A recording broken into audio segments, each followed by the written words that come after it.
পা দুটো বেইমানি করলেও ঘাড়ের রগটা বাঁকা করে চ্যালেঞ্জ করব নিজেকে। পা দুটো বেইমানি করলেও ঘাড়ের রগটা বাঁকা করে চ্যালেঞ্জ করব নিজেকে। পা দুটো বেইমানি করলেও ঘাড়ের রগটা বাঁকা করে চ্যালেঞ্জ করব নিজেকে। প্রাণবন্ত প্রাণোচ্ছল, মাঠ ও মাঠের বাইরে বরাবরই একই চরিত্র মাশরাফির। সতীর্থদের কাছে অনুপ্রেরণার প্রতীক তিনি। দলের মধ্যে সবচেয়ে অভিজ্ঞ ক্রিকেটার হয়েও সবার কাছে সহজ আর বন্ধুপ্রিয় ম্যাচ।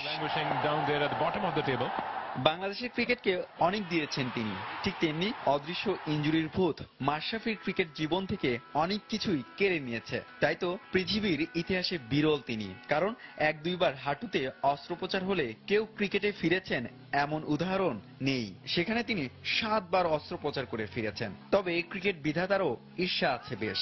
ওই ইনজুরির ভূতের ছায়ায় ঘরের মাটিতে 2011 বিশ্বকাপ খেলা হয়নি ম্যাচে, কিন্তু তারপরও হৃদয়ের রক্তক্ষরণের পর ক্রিকেট ক্যানভাসে ফিরেছেন আর জিতেছেন শত কোটি মানুষের হৃদয়, যার ভালোবাসার মুগ্ধতা ছড়িয়েছে দেশের সীমানা ছাড়া। কামনাও জানিয়েছে আইসিসি। 1983 সালের 5 অক্টোবর নড়াইল জেলায় জন্মগ্রহণ করেন। পরিবারের 2 ভাইয়ের মধ্যে তিনি বড়। পড়ালেখা জাহাঙ্গীরনগর বিশ্ববিদ্যালয়ে। 2 সন্তান মাশরাফির, বড় মেয়ে হুমায়রা আর ছোট ছেলের নাম সাহিল মর্তুজা।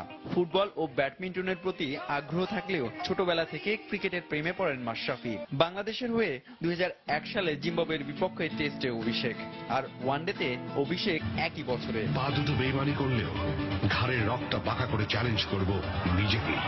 কিন্তু 15 বছরের ক্রিকেট অধ্যায়ে ইনজুরির সাথে যুদ্ধ করতে হয়েছে দীর্ঘ সময়। তাই তো 2009 সালে অধিনায়কত্ব ইনজুরির কারণে হারান তিনি। 2 বছর আগে আবারও ফেরেন বাংলাদেশের নেতৃত্বে। পৃথিবীর ক্রিকেট মানচিত্রে পাল্টে দেন টাইগারদের ক্রিকেট গল্প। ঘরের মাটিতে টানা সিরিজ জয়ে র্যাঙ্কিং এ 7 নম্বরে ওঠা আর 2015 বিশ্বকাপের কোয়ার্টার ফাইনাল, সব মিলিয়ে এই একজন মানুষ বাংলাদেশের হাজারো মানুষ।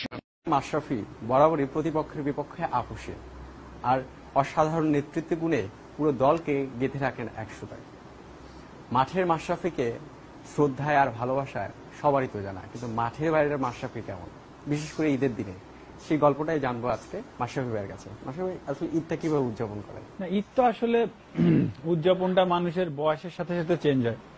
একটা সময় ছিল বন্ধু বান্ধব নিয়ে ঘুরেছি, এখনো বন্ধু বান্ধব আছে। এখন ধরেন ফ্যামিলি, বাচ্চা 2টা আছে, ফ্যামিলি বড় হয়েছে, সো এখন অনেকটা সময় ফ্যামিলির সাথেই থাকতে হয়। তো এখন মজাটাও অন্যরকম আনন্দের, বন্ধু বান্ধব, বাচ্চা কাচ্চা, ফ্যামিলি সবার সাথে চলতে হয়। ছোটবেলার ঈদ আর এই ঈদে কি পার্থক্যটা খুঁজে পাচ্ছে? এখনের ঈদে ধরেন একটু রেসপন্সিবিলিটি আছে, আর ছোটবেলার ঈদে তো আসলে রেসপন্সিবিলিটি এত ছিল না। মনের আনন্দে ঘুরতাম ফিরতাম, খাইতাম, যা মন চাইতো করতাম। এখন হয়তো বা আরো 10 জনের দিকে খেয়াল রেখে তারপরে করতে হচ্ছে। মাশরাফি তার পরিবারে এখন বড় একটা জায়গায় চলে গেছে, যে কারণে ঈদে অনেকের এক্সপেকটেশন দাঁড়ায়, সেগুলো কি ফুলফিল আপ করা হয়? চেষ্টা করি, হয়তো বা কারো মনের ভেতরে ঢুকে তো দেখে আসা সম্ভব না। আমার যতটুকু সামর্থ্য আছে সেটার ভেতরে বা সময়ের ভেতরে, সময়ও একটা ব্যাপার। আর ঢাকায় দেখবেন তো যে ট্রাফিক, যে রোজার সময় মানুষের যে চ্যালেঞ্জগুলো আরো বেড়ে যায়, এর ভেতরে যে মানুষের যে চাহিদাগুলো আছে অথবা সব ঠিকঠাক মতো হয় না, বাট চেষ্টা করি যেন সবাইকে খুশি রাখতে পারি। মাশরাফি ভাই, আপনার ছোটবেলার সবচেয়ে স্মরণীয় একটা ঈদ যেটা মনে রাখার মতো? আমরা ছোটবেলা থেকেই আমরা মানে 60-65 জনের একটা গ্রুপ ছিল। আমরা একটা সার্কেল আর কি, এবং আমাদের সার্কেলটা ধরেন আমার ব্যাচমেট একজনই, সাজু, আমরা 2জনই এক ব্যাচের, আর সব হচ্ছে ধরেন 5 ইয়ার সিনিয়র আর নাহলে 5 ইয়ার জুনিয়র, এই ব্যাচ আমরা, মানে সব মানে মিক্সড আপ আর কি। সো আমাদের ঈদগুলো ওই সকাল থেকে একই রকম প্ল্যানিং এ ছিল, ওরকম হইতো। তো আসলে ওই সকালে নামাজ পড়ার পরে সবাই এক হয়, একটা মোটরসাইকেল নিয়ে ঘুরতে যাওয়া। যখন মোটরসাইকেল ছিল না, হেঁটে হেঁটে যেতাম। যখন 60-65 জন, হ্যাঁ 60-65 জন একসাথে। সো বিকেল বেলা একটা মহড়ার মতো হইতো পুরো টাউনের ভেতর দিয়ে, ওই পাশে গান চলতো। সন্ধ্যার সময় ছাদে বসতাম, কেউ চার দোকানে, সব এক পাশাপাশি। কিন্তু জীবনের তাগিদে দেশে বাইরে ঈদ করতে হয়েছে, ওই বিষয়গুলো যদি মা মাটি ছেড়ে সবকিছু ছেড়ে যখন বাইরে ঈদ করলেন। ঈদ সবচেয়ে কষ্টের, যেহেতু বলছিলেন, ঈদ সবচেয়ে কষ্টের ছিল হচ্ছে 2003-এ ওয়ার্ল্ড কাপ খেলতে যে কানাডার সাথে ম্যাচ হেরে গেলাম ঈদের আগের দিন। এর থেকে কষ্টের আর কিছু ছিল না। এমনি তো প্রথম ঈদ আমার বাইরে, এরপরে ম্যাচ হেরেছি, কানাডার সাথে হয়তো বড় ম্যাচ হলে তাও ওই সময় টিম চিন্তা করতো সবাই যে ঠিক আছে। ওইটা ছিল খুবই প্যাথেটিক আমাদের পুরো টিমের জন্য। খুব একটু আড্ডা প্রিয় বা আড্ডাবাজি করে সময় পার করতে পারেন, ভাবি বকে না বা কথা কাটে? না, আমরা আলহামদুলিল্লাহ অনেক কমফোর্টেবল এই বিষয়ে, কারণ ও তো আমার নড়াইল থেকেই এসেছে, নড়াইলেরই মেয়ে।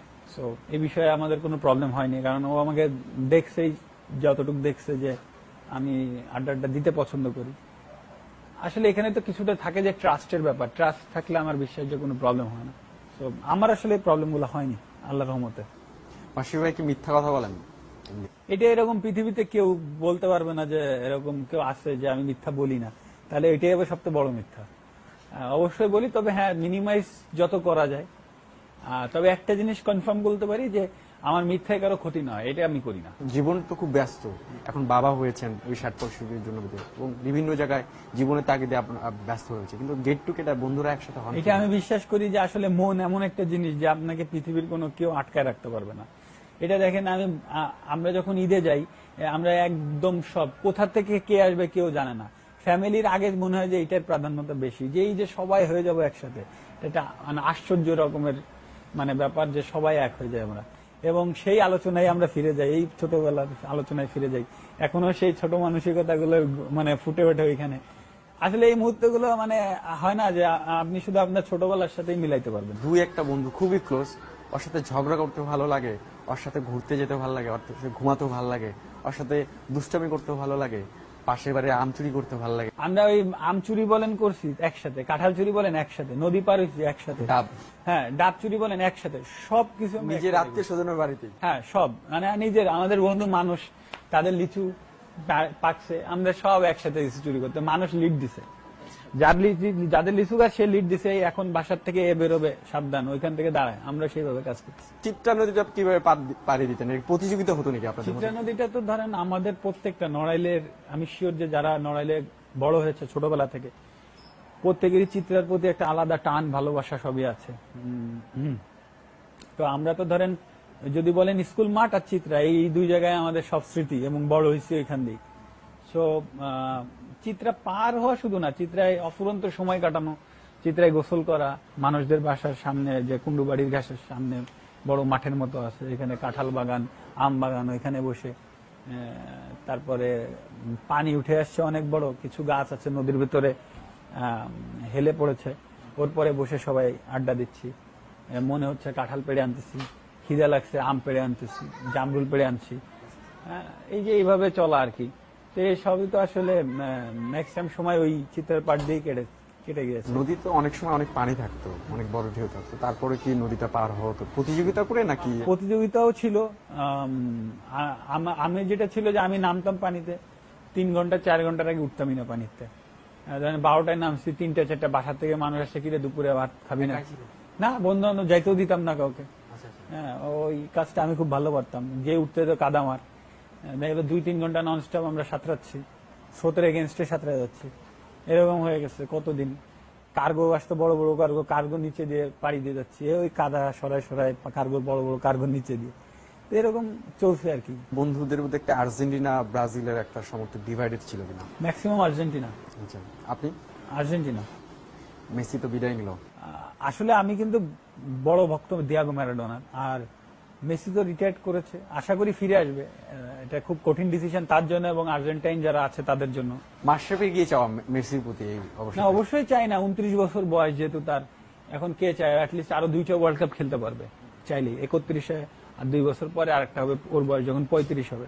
অবশ্যই মেসির মতো প্লেয়ার ওয়ার্ল্ড স্পোর্টসে একটা ক্যারেক্টার, শুধু সে স্পোর্টসম্যান সেটা না, ওয়ার্ল্ড স্পোর্টসম্যানশিপে তারকে অনেক ফলো করে, অনেক ইয়াংস্টাররা ফলো করে, অনেক দেশে ফলো করে। সো মেসির কাছ থেকে অবশ্যই এমন কিছু সবাই চায় যে তাকে দেখে শিখে বড় হবে।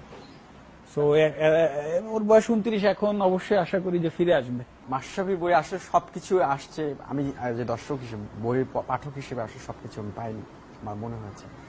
তো আপনার ক্রিকেট জীবনের শেষের দিকে কি এরকম মাশরাফিকে, আপনার ক্রিকেট জীবনকে নিয়ে কেন্দ্র করে কোনো কিছু লেখার ইচ্ছা আছে? অবশ্যই আছে, এটা তো দেবুদা লিখেছে ওনার মতো করে আমার ইনফরমেশন নিয়ে, আমার লেখার ইচ্ছা আছে। দেখি এখন আসলে সব ইচ্ছাই তো পূরণ হয় না, দেখা যাক সামনে কি হয়। আচ্ছা মাশরাফি ভাই, একটু ক্রিকেটে ফিরি। আমাদের পেস আক্রমণ এখন গত কয়েক বছরের তুলনায় বাংলাদেশের ক্রিকেট ইতিহাসে খুব ভালো পেস অ্যাটাক। মাশরাফি, তাসকিন, মুস্তাফিজ খুব ভালো করছে আলহামদুলিল্লাহ, ভেরি পটেনশিয়াল। স্পেসিফিকলি বলবো ওয়ানডে টি-20-তে খুব ভালো। এখন অনেক কাজ আছে টি-20, ওয়ানডেতে শুধু করলে মেইন ক্রিকেট যেটা টেস্ট ক্রিকেটে, আমার মনে হয় টেস্ট ক্রিকেটে ওরা ভালো করবে, বাট আরো প্যাশনেট হতে হবে। আপনি যখন তাসকিন আর আরাফাত সানির পর প্রেস কনফারেন্সে ছিলেন, সেই প্রেস কনফারেন্সে ব্যাঙ্গালোরে আমিও ছিলাম, আমরা বাংলাদেশের অনেক সাংবাদিক ছিল।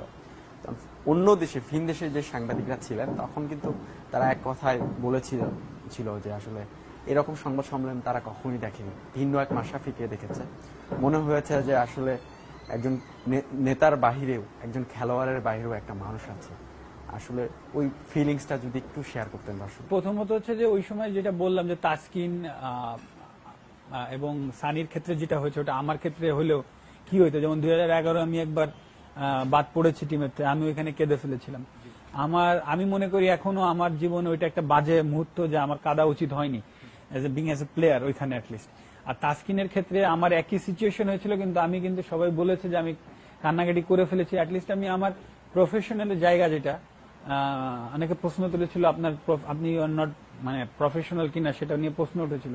তা আমার যেটা প্রফেশনাল জায়গাটা আমার হচ্ছে আমি যেখানে আপনাদেরকে অ্যান্সার দিচ্ছি সেই জায়গায় কিন্তু আমি আপনাদের প্রত্যেকটা কথার আমার যতটুকু মনে পড়ে আমি সুন্দরভাবে উত্তর দিয়েছি এবং আমি নিজেকে ধরে রাখার চেষ্টা করেছি। ওইখান থেকে বের হয়ে এসে আমি কি করলাম এটা তো আমি মনে করি একটা সাংবাদিকেরও কাজ না সেটা তুলে ধরা। যদি তুলে ধরেন আমি যদি আপনার প্রফেশনালের জায়গাটা যদি আমি মানে যদি হ্যাঁ সেটা যেহেতু কয়েকজন ওইটা তুলে ধরেছে এবং সেটা আলোচনা হয়েছে যে আমি ভেঙে পড়েছি, সেটা তো একান্ত আমার নিজের ব্যাপার। আসলে আমার টিমের ছেলেদের জন্য যদি আমার ফিলিংস থাকে তখন তো একটা পর্যায়ে মনে হচ্ছে আপনি ইমোশনাল হয়ে গিয়েছেন।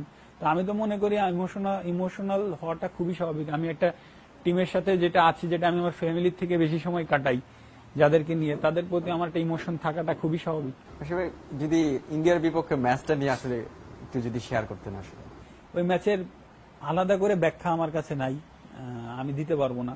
হয়তো বা আরো 100 বার যদি ওই ম্যাচ আমাদেরকে নামানো হয় ওই সিচুয়েশনে দেওয়া, আপনি 100 বারই যদি হারতে চান ওই ম্যাচ, তাও আপনি 90 বার জিতবেন যে ম্যাচ আমরা হেরেছি। সো এই ম্যাচের ব্যাখ্যার কি হইতে পারে? এই ম্যাচের ব্যাখ্যা নাই। আসলে আমি এটাই বলি যে মানুষের জীবনে এমন কিছু সিচুয়েশন আসে, মানুষ দেখে যেগুলো উপর আল্লাহ তাআলা নিজেই নির্ধারণ করে রাখে।